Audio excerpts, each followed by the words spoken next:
In this lesson, we'll use some of the existing shapes that we have made to build some extra buttons to use in different places around the interface where we might need them.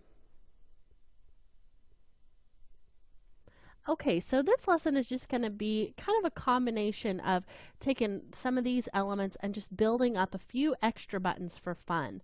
So from that list that we created, we have something that's going to be for our sound, something for our apps, we've got our clocks, we've got this counting thing, we've got our news, this is going to be our radar for our weather, some graphs, a temperature, maps up here, but I still need to maybe just have a few extra little dials that I'm just going to build out of some of these shapes, and we'll just play with the color and maybe some of the things that will go in the middle there. So let's start out by just grabbing one of these pieces right here. So just one of those, and I'm just going to duplicate this and drag it upwards. And maybe we can play with this one that we created earlier. So I'll just bring this in here. And again, we're just going to be playing with the align panel a lot. So just doing that horizontal and vertical distribute is a really quick way to get that working for you. Now, maybe we could make the stroke a little bit heavier on this. So maybe just do something like that just to bump that up, make it fit in there a little bit better. And we could maybe add some numbers to this. So I'm going to come down here and grab that set of numbers that we had earlier that I really liked and just alt drag to duplicate that and bring it up here. And let's put this maybe on the outside. So that's just going to kind of fit right there. Maybe we can change this one to white instead of black. So it just kind of looks like that. And we can use our align panel again just to kind of center that a little bit better. So just come in there, grab this, do a horizontal and vertical distribution. Let's change this stroke color to white as well so that we can maybe just have a little bit less bright shape right there in the middle. So I'm going to bring that to the front. We'll go over there to our swatches and change that to white. Now let's zoom in here and let's create a shape that we can use just kind of right here in the middle, just sort of as a hub. So I'm going to grab that ellipse tool and just kind of start just right there like that, and we'll just make kind of a small little stroke on this. So I need to come into my stroke panel and open up those options. And let's turn off the dashed line and bring that weight way down so we're only just maybe sitting at 1 or 2 points for that. Maybe drag this up just a bit, and now let's maybe play with a different shape that we haven't used yet. So let's try maybe the polygon tool and just kind of create a little polygon that can, a couple of those maybe just to float on that edge.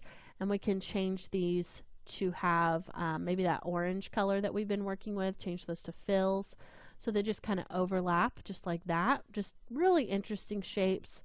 Just give us something to kind of work with right there in the middle. Let's go ahead and select all of those, just those 3 shapes together, and hit Control G to group it. And now we can make sure the whole thing is aligned. So select everything, go back over to that align panel, and just kind of keep going through doing that as you work to keep you a little bit better organized. Maybe let's put one more ring maybe around this whole outside edge just to make it feel like those numbers aren't just floating there. So I'm going to grab my ellipse tool and we'll just kind of put that on that far outside edge. Select everything, bring that in a little bit. Maybe you pump up the stroke just to make that bigger, and maybe we can use that blue color again for this so it looks kind of like that.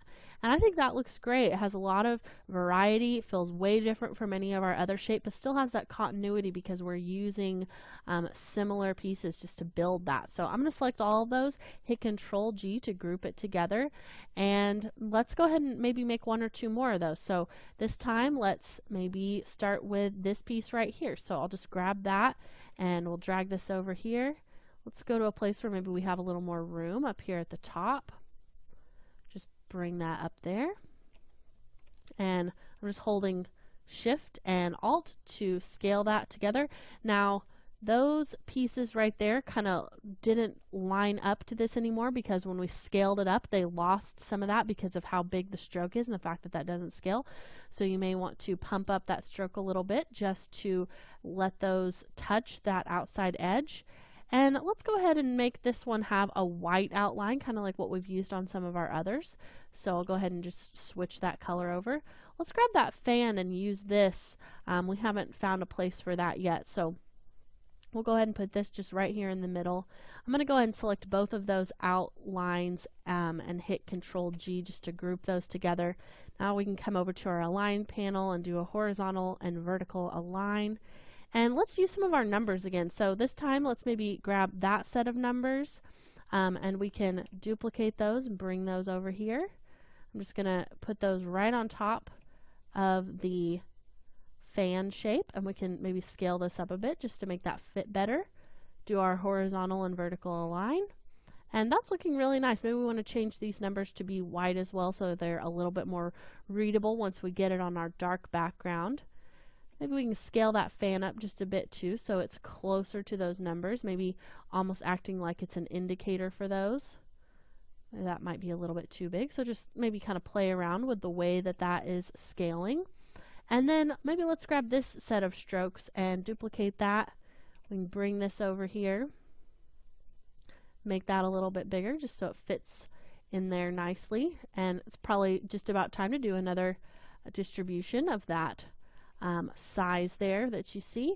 And maybe for this one we even have a dial in the middle of the fan, so we could maybe come down here to our clock and just borrow from this. So select both of those and I'll just Alt drag to duplicate it. And this time I'm not going to use two hands, we'll just use one, so we'll just stick with something that looks like that. So that isolation mode is really handy, but I do want to ungroup Control Shift G to get that by itself, and then we'll need to group the rest of those back together. So hit Control G just to group again, and make sure that that is grouped together whenever you're dragging this little thing around here. And then we'll just put that right there in the middle and scale it up just a tad. And I'll just kind of come in here a little bit closer, maybe reposition this a bit just to make that fit just right there. Now this is one that if we did a distribution alignment, we wouldn't be able to do that with that handle just because it's going to move this right out of the center. So we'll just kind of do this one by eye and just make sure that we're doing that properly. And if maybe we want to add maybe one more piece to this, maybe grab this one and we can bring this in here. Maybe put that just right underneath everything. Just maybe have that kind of overlapping right there. We could choose our blue color maybe for this stroke. And let's go ahead and send this piece to the back just so that it's going to be underneath those fan blades. So I'll hit Control Shift left bracket just to do that. And now I'm going to select everything, but then come in here and deselect that middle piece just so that when we do our alignment, it won't be moved out of position. So I'll go ahead and hit that horizontal and vertical align. So this is looking really interesting. I love the way that that just is kind of feeling like it's just something completely different again from everything else that we've made so far.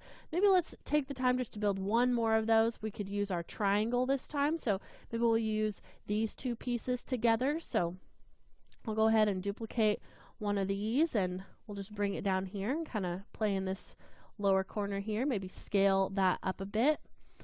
And then let's come over here, grab those triangles. Let's go ahead and group those together. So just once you Alt drag off to duplicate, we'll hit Control G to group them. And then just kind of bring that into the middle, scale it down a little bit. So now we kind of have an interesting hub for this one as well. Go ahead and do a couple of lines for that. And for this one, maybe we could use this same radial piece that we've used earlier, but just put it on the outside again. So maybe we'll duplicate this again and just use that one little piece.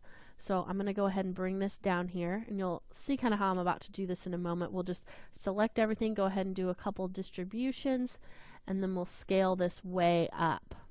So it just kind of fits like that. So it's just a little bit easier to see there on the outside with that a little bit bigger.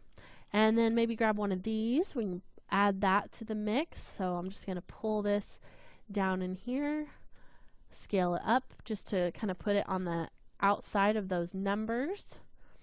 Maybe we could use one of these as well just to kind of give it a little bit more heaviness, because right now that whole piece feels pretty light. So we don't have really anything that's giving it a lot of color value. So I'm going to bring this in here. And we'll just scale this up a bit just like that on the outside. Let's just select everything and do another quick distribution of that alignment. So that's looking really interesting. I love the way that that feels. Maybe we can grab this piece also and put this on the very far outside edge of everything. So we'll just put this kind of out here just to really make that feel like it's been closed as a path. And we'll do another distribution there. And it looks like because of the way those strokes are working with this is kind of causing a little bit of a misalignment. So I'm going to go ahead and scale that piece down just a little bit so it doesn't feel like it's interfering with those as much. So just go ahead, scale that down so that those pieces kind of stay nicely inside of that bit there. And then maybe we'll take this, maybe make the stroke a little bit bigger there. Just kind of like that.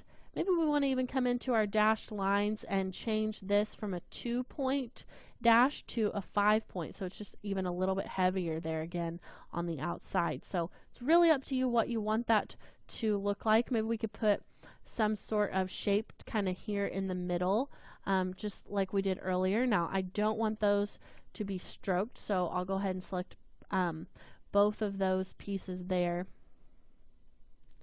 And we'll just kind of deselect everything else.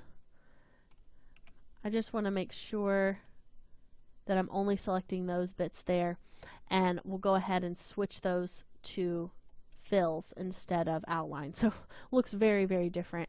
And maybe just kind of create a little cluster of a few of these shapes together. And just again, we're all about the variation. So I'm just varying the size of those until I'm happy with the way that that looks. Maybe make this one a little bit smaller. Just play with it. Just kind of make those edges different until you're happy with the way that they're overlapping. And I'm still trying to keep this shape relatively round, so it still feels like it belongs in the center of a shape like this. Maybe we'll go ahead and select those. And I'll just do a shift select and try, instead of trying to draw a box around them, since I'm kind of getting some interference from those other pieces. And we can go over here to our transparency, maybe change that blending mode to overlay like we did earlier. So that makes it just look a little bit more interesting. And we can group those together, so hit Control G just to do that. And now let's kind of zoom out, just see what that looks like. It looks great. I really like the way that that feels. And maybe we can change these numbers again, just so that they're more visible on that dark background. So I'll come in here and change both sets of numbers to be white instead of black. And then I'll just select everything together and hit Control G so that that is all going to play nicely. If you need to, you might want to run one more alignment, just that horizontal and vertical align. And maybe we have time just to make one more thing. Now this one, I want to make something that feels like it could monitor maybe like your gas meter or something like that. So I want to just kind of use that horizontal and that rotation and duplication method that we did earlier. So I'll go ahead and just make a round dot here. And then I'm going to hit Control C, Control Shift V to duplicate those, holding Shift to rotate that around, and we'll do the same thing. So I'm just creating several dots here. Make sure you duplicate it before you rotate it. So just kind of got a few dots there, just something really simple. And I'll go ahead and do a Control G just to group those together. And then I'm going to create a circle that kind of goes on the outside of that. We'll change that to a stroke. Kind of bump up the weight of that there a little bit, maybe not quite that heavy. And maybe we can scale that down a little bit just so it fits with those better. Let's go ahead and do an alignment. So we'll do that horizontal and vertical align. So now we have a shape that kind of looks like this, sort of interesting. Just really quickly, we're just kind of making things on the fly here. We'll come up here to Object, And let's go ahead and outline that stroke just so that's a path. And now we can take all of those and unite those shapes together so that's just one big piece. So we can come over there to our Pathfinder, choose Unite, so you can see that's just a little bit cleaner, a little bit less to worry about. And just kind of how we learned how to type on a path earlier, I want to do this again for my numbers. And on my clock, you'll notice that I was careful to place those so that it looked like a clock, so all of the numbers would turn so that that 6 is still upright. But if I'm not so worried about the way that that looks, I can use that same type on a path tool that we had earlier and just quickly type on here through the numbers. So just go all the way through 9 and add a 0, then select all of them, come down here to your character panel and just track those out so that they can fit all along that row. So that was, you know, just really quick and easy to create, and really took me no time at all just to get those numbers to fit in there. And let's just have 1 be right there at the top. So I'll just rotate that around a bit, maybe scale it down just a little bit there. And we'll turn this to a white color of text. And let's maybe come in here and have a dial for this one as well, just kind of like what we had earlier. So we'll come up here and just borrow this dial from our fan blades that we have up there. Put this just kind of right in the middle, maybe shrink down this little triangle so it's not quite so long. Maybe change the fill of it to that orange color that we've been using. And I mean, just really quickly, we've created something completely different. On this one, maybe you want to bump up the weight of those just a bit so it doesn't feel quite so much like it's really light, because this one just feels like it has not very much detail to it, but that's okay. It's very easy to come in there and change those values really quickly like that. So we just really created a few things just really fast so we can flesh out our interface. And in our next lesson, we're going to go ahead and place all of these elements, figure out how they fit together. And because we've been working with circles, it's going to be really easy just to place them in kind of a grid and still have the flexibility of moving some of those things around.